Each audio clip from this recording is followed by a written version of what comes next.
Hello, everybody, and welcome to 38 Weeks to Go, your weekly podcast about fantasy football. Happy New Year to everybody. I hope you've all had a great passing of the year, and I hope you're ready for at least some slower paced fantasy football. December was just too intense. How was Gameweek 19 for you? With a Gameweek average of 66 and the highest being 142, it seems like we brought in the new year with a lot of cheer. And most of that is just due to the one man they call Mo Salah. If you are one of those people who captained Palmer instead of Mo Salah, I am so sorry. Cunha was brought in by so many people, only to get substituted and then suspended. After removing Haaland, he finally delivers. After bringing in your Manchester United assets, they continue to fail. Choosing a Saka replacement, I know many went for Odegaard. I'm very sorry. People were also done with Wisa and Maddison as well. He has been very painful asset to own. Nicholas Jackson doesn't start. And then we all have a very good substitute lined up. And then he comes on for 1 point. Maresca thought Ipswich was FC Noah. With the amount of squad rotation he did, he's learning that his squad isn't as good as he thought it was. Everybody, absolutely everybody removes João Pedro. And then what does he do? 9 bloody points. Everyone thinks Crystal Palace will get a clean sheet.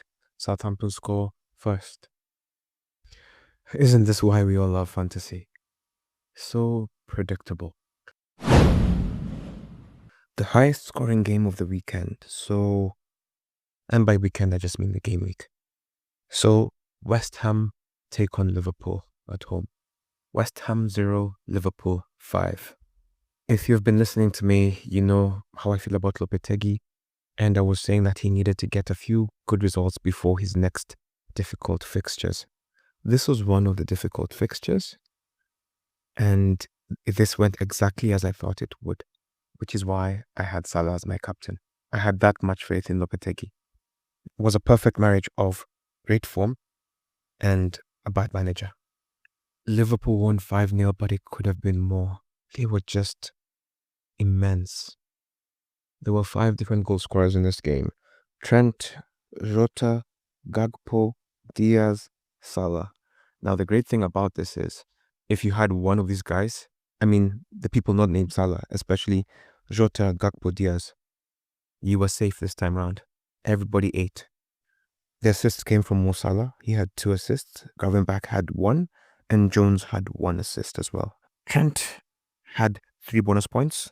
Salah had 2, and Luis Diaz had 1. Bowen got injured in this game, and he'll be out for some time. It seems to be a fracture. The most disappointing match this week was obviously Ipswich 0, Chelsea 2.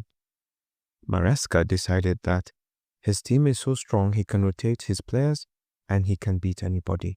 Depending on how old you are, you might remember when Arsene Wenger used to do this before Champions League. He would rest his players on the weekend for Champions League, lose the game on the weekend, then lose the game in Champions League. This just feels like Maresca just blundered, and I hope this is not what he's going to be doing. I was so confident in the Chelsea victory that I was even struggling to recommend Ipswich players. But it turns out the players I recommend were the best ones to have. Delap and Hutchinson, former Chelsea boy, scored. Delap had a goal and an assist. He had the 3 bonus points, Walton had 2, and Hutchinson had 1. From a fantasy perspective, this game was a disaster because a lot of people captained Palmer, and he was not up to the task on this day, and he hasn't been doing well against his relegation-threatened sides. Nicholas Jackson didn't start, and then he came on for 1. If you're Nkunku and Joe Felix and the rest, you must be feeling very bad about yourselves because you did nothing to secure your position or to make yourself seem as a threat. To me, it feels like he almost doesn't want to win the league. Like he doesn't want to even compete in it. For it, because it's like he wants people to remove Chelsea from the title contention discussion. All of us smart people who had brought in Enzo, oh well, we're done. The others who brought in the defenders and the goalkeeper. Painful. And that's what's saying. If you remember, I said I don't trust Chelsea going forward. I don't trust them at the back. I only trust Palmer. And on top of that, the manager has beef with Madueke, so he's going to be playing him intermittently, it seems. The marquee game was Newcastle versus Manchester United. And this game saw Manchester United lose 2-0. It's the kind of game where, as an asset holder of Manchester United players, I am very discouraged because it seems like it's just more of the same. It's January now. It's a new year. I'm hoping he will be allowed to change the team as much as he can because something needs to change because this is relegation form. Of course, they can't get relegated, or at least heaven forbid. But he still doesn't know what he wants to do, or rather, he knows what he wants to do, but his players are just not up to the task. Isak and Joelinton continue to be impressive. Gordon and Hall had the assists. Hall had 3 bonus points. Joelinton had 2. Byrne had 1, and Isak had 1. Newcastle are in great form right now, and this should help them in their fixtures. They have a bit of a tricky fixture coming up ahead, and so this is great for them. There were 5 clean sheets this weekend, and so it means defense had a good run. They've started the year well. When it comes to round points, Walton had 9, Allison had 6, along with Moreno, Dubravka, Sells, Josesa. And you can tell that those were all the clean sheets. When it comes to defenders, Trent had 15, Hall had 12, Chalobah had 10, Ait Nouri had 10, Olaina and Morato had 8. Ait Nouri has been in great form recently. It can't be denied, even if I have been preaching against him. You can't argue with the facts. Mo Salah had 16, Savinho had 14, Rogers had 11, Eze had 10, with Joelinton and Morgan Gibbs-White. When it comes to attackers, Jesus had 12, along with Watkins and Wood. Delap had 11. João Pedro had 9, along with Raul Jimenez. So, if you're listening, you can tell that there were many players in double digits this weekend, which helps to explain why there were many players who got points, or rather many managers who got many points. If you picked a combination of a bunch of these players, you did well. Let's go over some fun stats. From Gameweek 10 to Gameweek 19, when it comes to the most transferred in player, only Alexander Isak has managed to return. Let me read them out to you. In Gameweek 10, it was Mbomo, he brought in 2. 11, Solanke, 2. Fernandez in 12, 2. Cunha, 13, 2. 14, Nicholas Jackson, 0. Gameweek 15, Saka, 2. Gameweek 16, Isak, 11. 17, Amadiello, 2. 18, Isak, 8. 19, Isak, 7. So basically, it seems like whenever he's the most transferred in player, he delivers. In the calendar year 2024, the top 5 point performers are: number 1, Cole Palmer, 295, Mohamed Salah, 273, Saka, 226, Isak, 218 at number 5, Haaland, 215.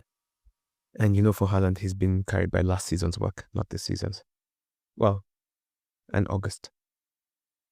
For the 8th time this season, Brentford have scored with their first shot of a Premier League game, the most any side has done this year, or rather, this season. Mo Salah assisted 16 Premier League goals in 2024, the most of any player. Only Trent in 2019, who had 17, has ever assisted more goals in a year for Liverpool.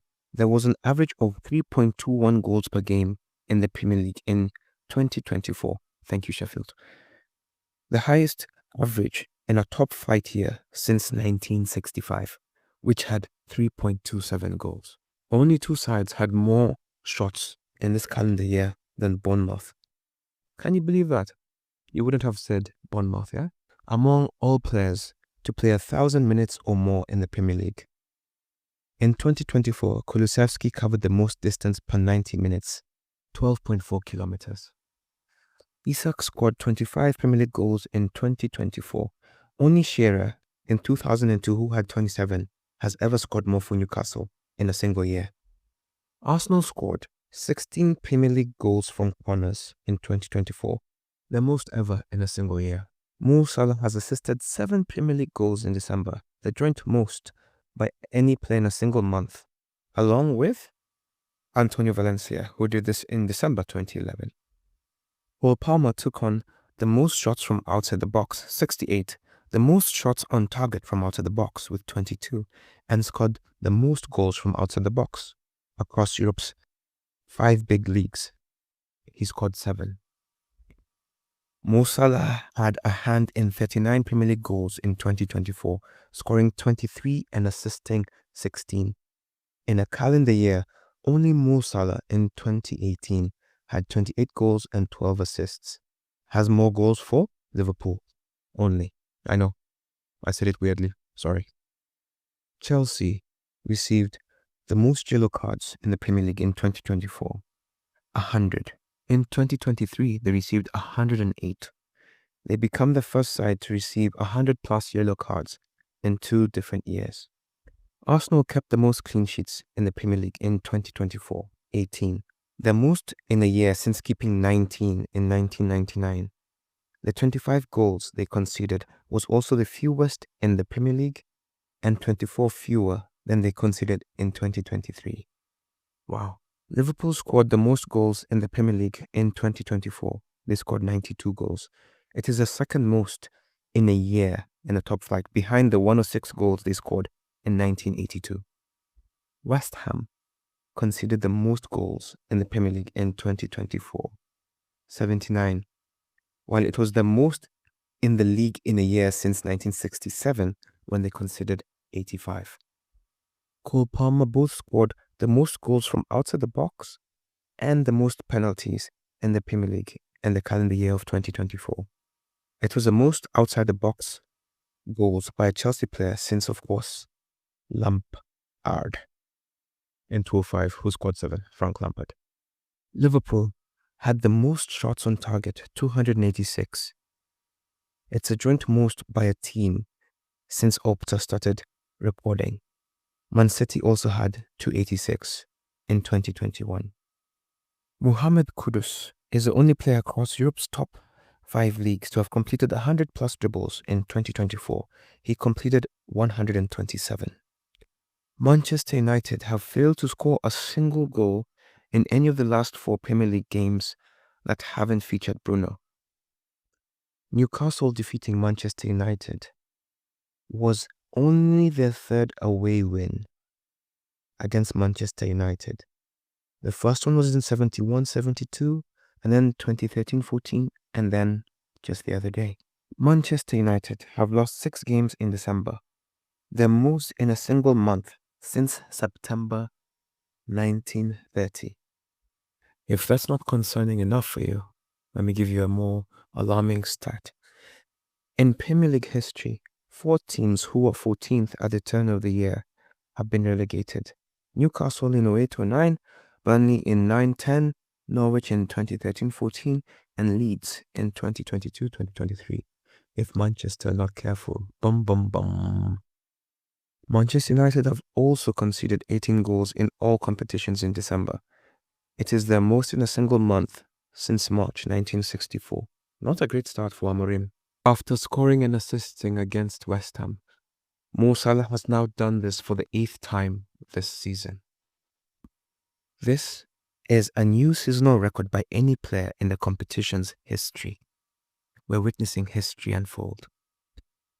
Tottenham have fallen 1-0 behind in 15 Premier League games in 2024, the most by a side in the calendar year. I swear Ange is just doing the most. Manchester City versus Leicester. So Pep managed Manchester City for his 500th game.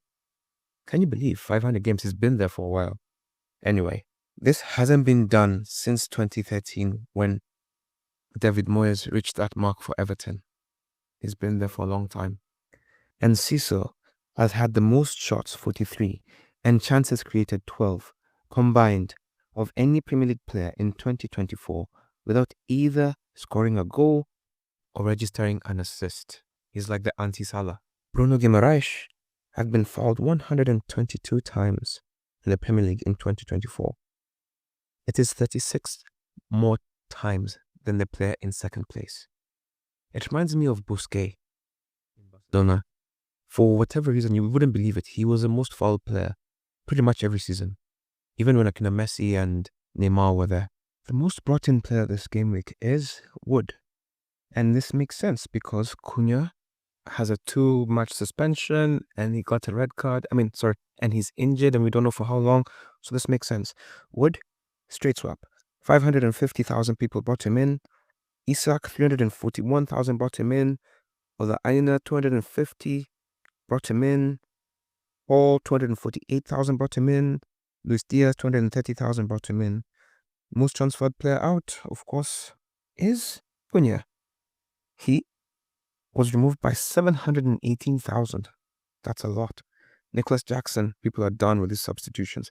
323,000. Rogers, who is suspended, 209,000 people removed him. Maddison, who hasn't started for the last 2 games, 197,000 removed him. Bowen, who is injured, 174,000 people removed him. The highest points this week was achieved by Nuds Studs, cool name, who used his bench boost. Again, it's a bench boost that's really boosting players this time round. He had 142 points. In goal, he had Sells, who got 6, Saliba, 2, Trent, 15, Aina, 8, Paul, 12, Odegaard, 2, Diaz, 9, Salah, 32 as captain, Palmer, 2, Jesus, 12, Wood, 12, Sanchez didn't play, so no points, Rogers, 11, Raul Jimenez, 9, Ait Nouri, 10. Perfect use of a bench boost. The most selected player was Palmer, the most captained was Salah, most vice-captained was Palmer. When it comes to our league, the highest points was achieved by, believe it, managed by Siri Mutale. This manager used their bench boost and got 104 points. In goal, they had Kepa, who gave him 2, Trent, who gave him 15, Saliba 2, Paul 12, Ponce 1, Rogers 11, Enzo 1, Rice 1, Salah captain 32, Palmer 2. Then he had Cunha 1, Sells 6, Milankovic 6, Gakpo 5, Isak 7. And that gave them a total of 104 points. This saw them rise up to number 13 with 104 points and 12-18. At number 1, we have a new leader who is an old leader. Texas Tens, manager of Tenor FC, 85 points, 12-72. Yusufa Mokoko got 94 points. This gives them 12-65. They are number 2 now. Reese Set Pieces, former number 1, is on 3 with 1250 points. Number 4 is Abdallah Kili, 1246. Hamoudi, manager of Peter Checkmate, 1245. Number 6, Talvin Mudoga, Spatharo Candidatos, 88 points, 1244. Der Schmetterling, 75 points, 1243. And number 8, The Walker Dead, 79 points, 1242. Duboy Original, 70 points, 1234 points. Abdul Malik Alawadi, number 10, 1232 points, tied with Alan Muchangi. So from number 1 to number 11, it is 40 points. That 40-point gap is still maintained. It is still competitive at the top. At the bottom, we have manager Don Clinton, who has 81 points today. Good game week. Has 512 points.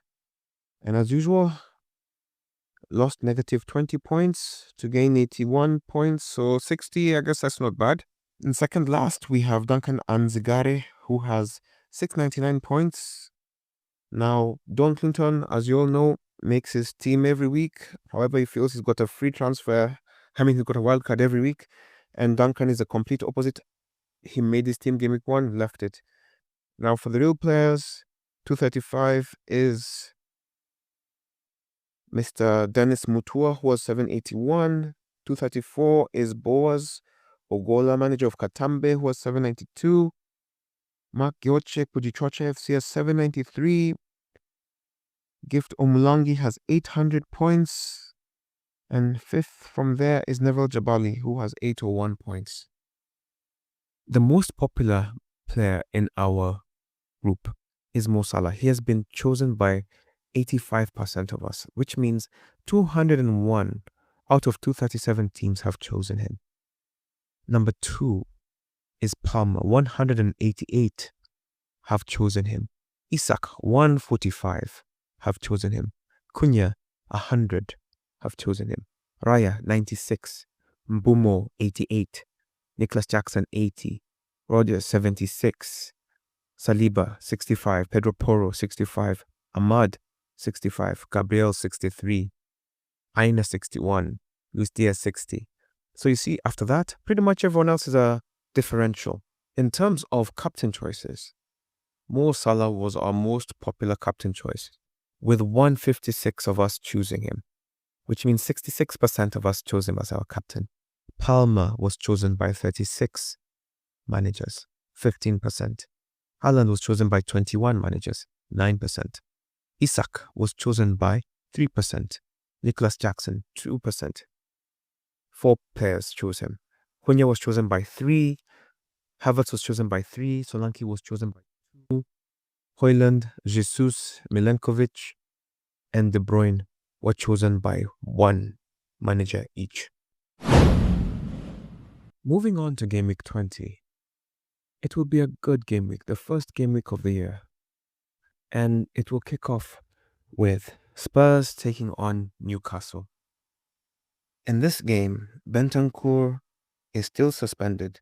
Davis, Romero, Udoji, Vicario, Van de Ven, Moore, Richarlison, and Odegaard are still out for Spurs. On the Newcastle end, Botman, Pope, Lascelles, Kraft, Wilson are all injured, and Schär is suspended. Their head-to-head tends to favor the home team. Spurs are at home, so they're likely to win. Let me just read you the last 5 results. At home, Newcastle 2, Spurs 1. At home, Newcastle 4, Tottenham 0. At home, Spurs at home 4, Newcastle 1. Newcastle at home 6, Tottenham 1. And then we have Spurs at home losing 2-1. So apart from that last result, more often than not, the home team wins. Ange has been messing us up with Maddison. I think he had people saying the best Saka replacement is Maddison, and he said, oh, okay. And then he messes us up. Spurs drew 2-2 with Wolves last time out. Son missed a penalty, and if he was your captain, he got -2. That was painful.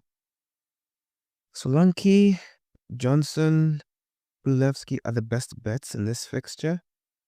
You could go with Son, but it's up and down, or you could go with Porro. He tends to deliver an assist. On the Newcastle end, you really have Isak, Gordon, and Hall. If you don't believe in the defense, maybe you can get another midfielder. You could gamble with either Joelinton or Murphy. Next, we will have Bournemouth versus Everton. For Bournemouth, Smith, Scott, Araujo, Sinisterra, Senesi, Tavernier, Adams are out.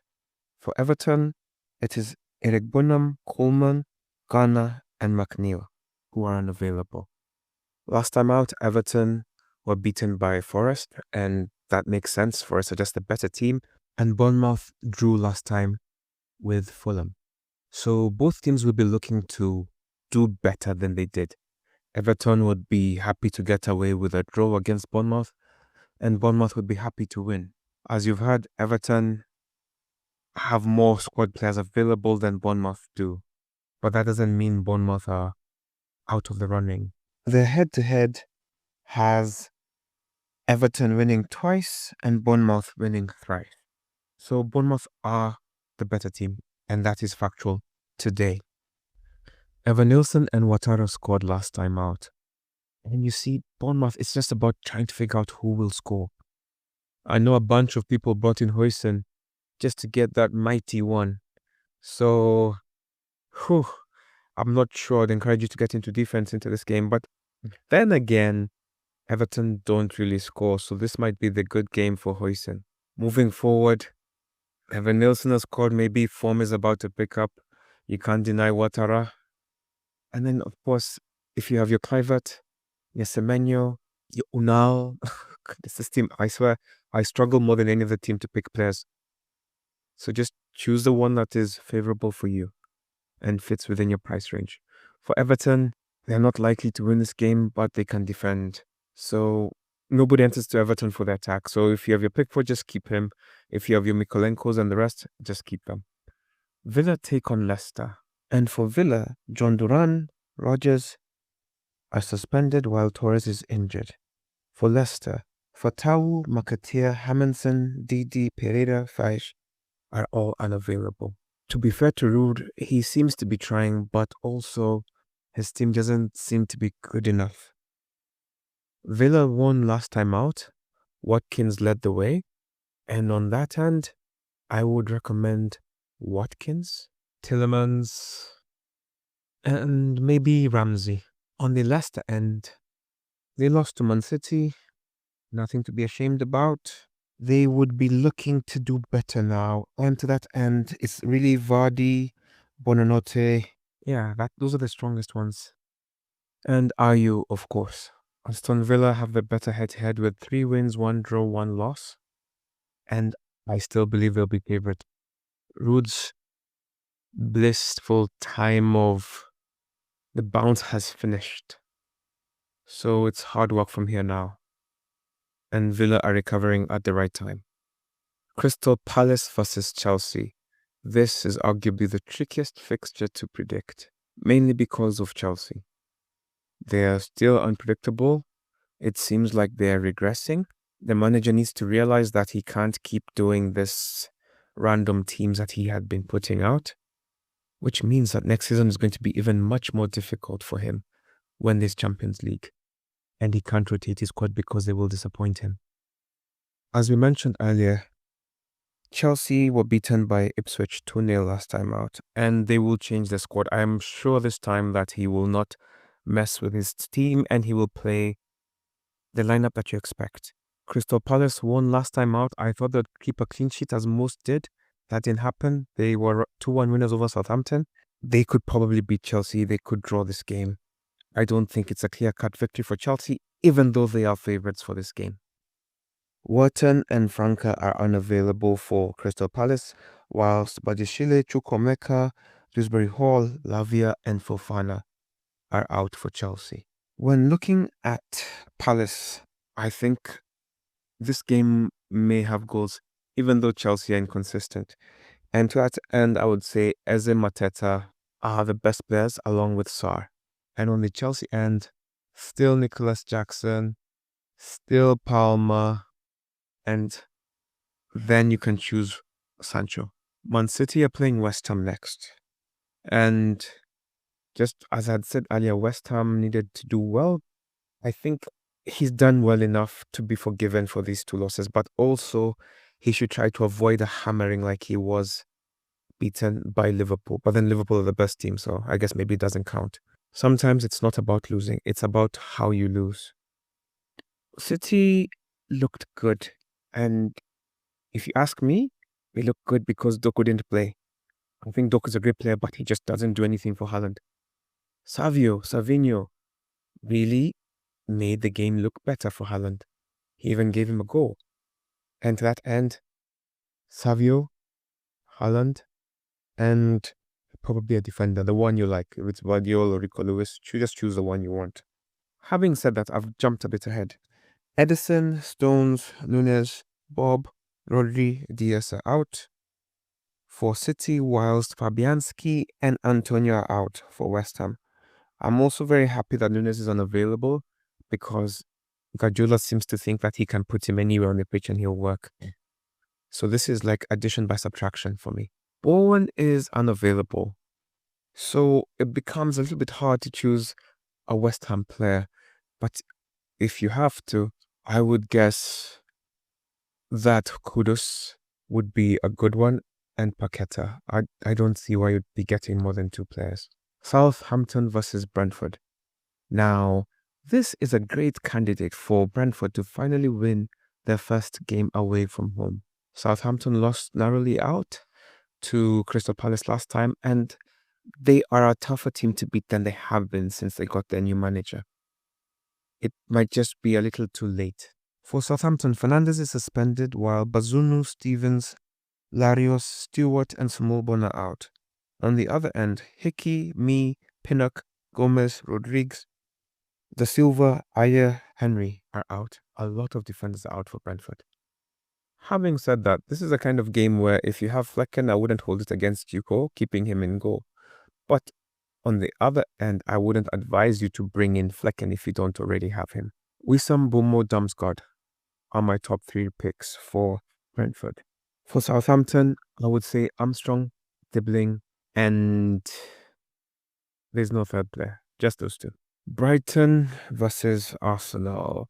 Brighton have been inconsistent of late. They drew 2-2, and I wouldn't say they're in good form. And on top of that, they don't have a good record against Arsenal. Now, Arsenal just played yesterday evening, and they beat Brentford 3-1. Now, one of the questions that was answered is, who will Saka's replacement be? A lot of people thought it would be Odegaard. I personally believe it's Martinelli.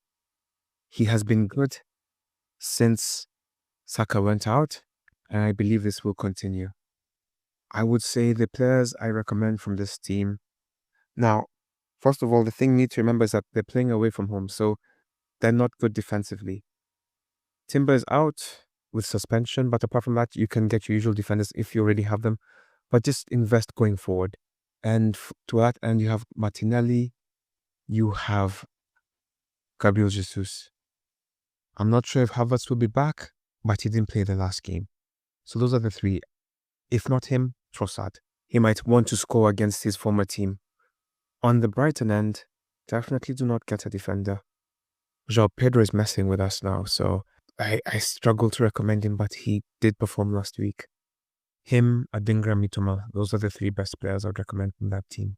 Ipswich take on Fulham. Fulham drew 2-2 last time out, whilst Ipswich beat Chelsea.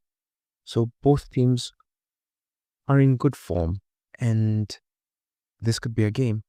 Now, if you believe Fulham will keep a clean sheet, you'll have to go Leno, Robinson, or Castagna, or whoever your defensive player is. But if you're going forward, Raul Jimenez, of course, he performs when you remove him. So when you bring him back, he won't perform. And then Iwobi. On the other end, Omari Hutchinson and Delap. Those are the 2 best players. Just get those 2. When it comes to injuries from these 2 teams, Reed, Tete, Nelson, Berger are out for Fulham. Tuanzebe, Ogbene, Slicker, Hurst, and Luongo are out for Ipswich.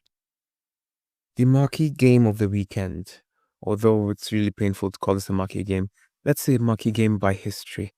It's Liverpool versus Manchester United. On one end, you have Slot, who's just slotted in perfectly. And on the other end, you have Amorim, whose manager bounce finished very quickly. And he just looks like a hairy Ten Hag. They have had a woeful December, and it will be interesting to see if they can raise their levels to perform against Liverpool. Fernandes will be back, so that means there's a chance they will be able to score a goal since they have been woeful without him. Bradley, Konate, and Gomez will be out for Liverpool, while Shaw, Mount, and Lindelof will be missing from Manchester. Both teams will have relatively fit squads, and I'm not sure if that will help Manchester United, but it eliminates a few excuses. Liverpool are favourites. They're currently favourites over anybody. Best team in Europe, best team in England. Salah, Gakpo, Diaz, Jota. After Salah, just choose the rest. On the Man United end, don't enter this game for Manchester United. But should they do something, it will be through Fernandes, possibly Amad Diallo if he's put as wing back. And you can choose your Højlund or Garnacho, but that's it really. The final game of the game week will be on Monday, and we'll see Wolves take on Nottingham Forest. Forest have been impressive of late. I mean, all season.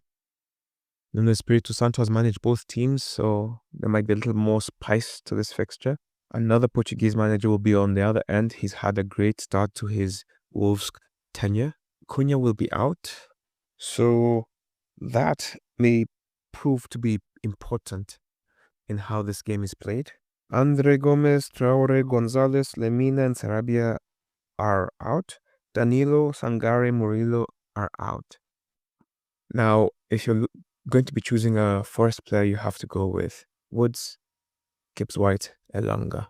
On the other end, I would say Ait Nouri. I know, who am I? Ait Nouri, let's see, Strand Larsen, and Wang, the Korean guy. I believe the odds are in favor of Forest. They're having an outstanding season, and just believe that they will perform. This is their season. I have nothing else to say. When it comes to choosing a captain, when you're looking at the first game, you'll have Spurs Newcastle. Isak has been great. He's good. He's a great captain choice. From Spurs, you could bank off. You could try Kulusevski or Brennan Johnson. Villa, Leicester, Watkins. Bournemouth, Everton. I would skip a captain from that game.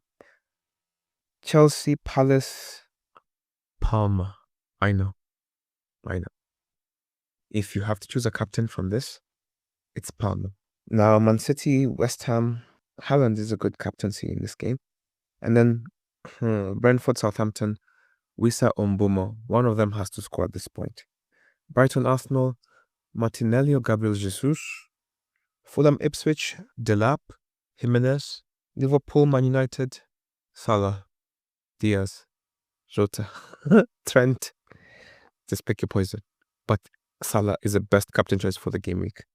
He has been all season. Well, once Haaland dropped off. And then Wolves, Nottingham Forest, Wood, Gibbs-White, Elanga. One of those three, you would be fine with either. So the real trick to this game week is to figure out who to replace for your suspended players, and then how to cope with the injured and I guess the absent players as well.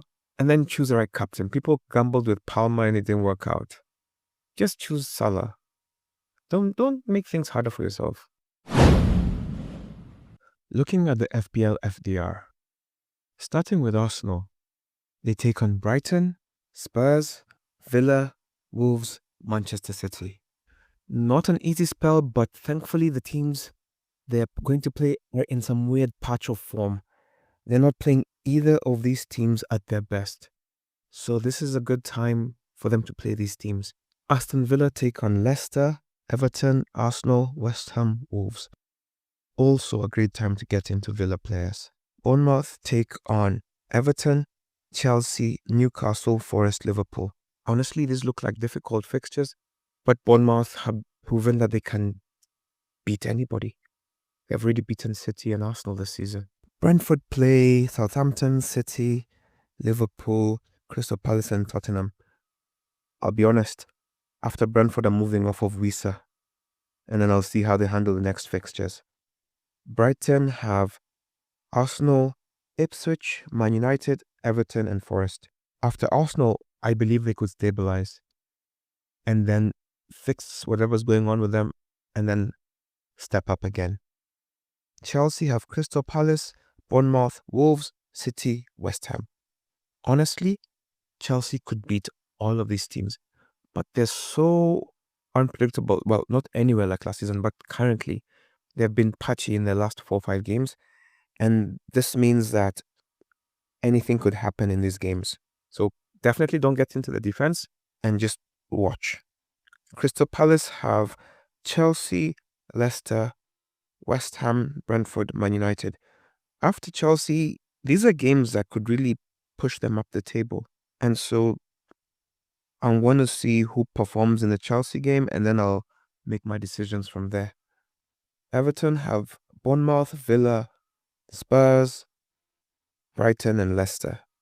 Everton are coming out of a really tough spell. This is not an easy spell, but it is slightly easier than it has been. Now, Everton is only good for defense, so just see if their defensive assets are worth it for you, and it could be good. Not for me, but it could be good. Fulham have Ipswich, West Ham, Leicester, Man United, and Newcastle. Up until they play Newcastle, these are all winnable fixtures. If you find the right player, there's goals to be struck here. Ipswich have Fulham, Brighton, Man City, Liverpool, Southampton. No easy games exist for Ipswich, but they've had a great victory over Chelsea, and it could spur something. Again, although they did get a clean sheet, just look at their forward players. Leicester have Villa, Crystal Palace, Fulham, Spurs, and Everton. Okay, so the difficulties is easing. It's not as difficult as it has been, so there's potential for recovery, at least in 3 of these 5 fixtures. Liverpool have Man United, Forest, Brentford, Ipswich, and Bournemouth. Forest are the toughest game in the next 5 fixtures for them. This is the right time to get into Liverpool. Honestly, even getting 3 wouldn't be a bad idea. Man City have West Ham, Brentford, Ipswich, Chelsea, and Arsenal. Up until they face Chelsea, this next 3 games will be important for them to recover their form, and let's see if they do something in the transfer window. Man United have Liverpool, Southampton, Brighton, Fulham, Crystal Palace. After Liverpool, there's an opportunity for them to recover. The fixtures will be kinder to them. I'm not sure if that means anything, but let's just wait and see. Newcastle have Spurs, Wolves, Bournemouth, Southampton, and Fulham. Spurs, Wolves, Bournemouth will be tricky fixtures, all winnable for sure, and I wouldn't discourage you from getting into Newcastle, especially their front players. Forest have Wolves, Liverpool, Southampton, Bournemouth, Brighton. Out of these 5, Liverpool are the toughest game, but they have already beaten them before, so maybe there's no tough game for them. But Liverpool will be their toughest fixture. Southampton have Brentford, Man United, Forest, Newcastle, and Ipswich. All tough games for Southampton, but compared to what they've played, this might be kinder.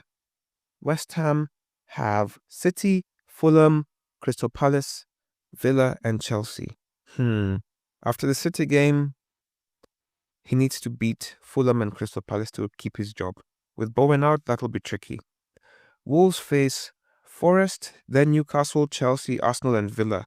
So the new manager was hired at the right time, and he got the right results at the right time. If he can get something in these next 5 fixtures, he will have done a great job. If he gets even 3 points, he will have done magic. And that's about it. So Fulham, Liverpool, Palace have the kindest fixtures coming up. Apart from that, Happy New Year to everybody. I wish you a better second half of the year than the first one was. Happy New Year. See you on the pitch. Bye.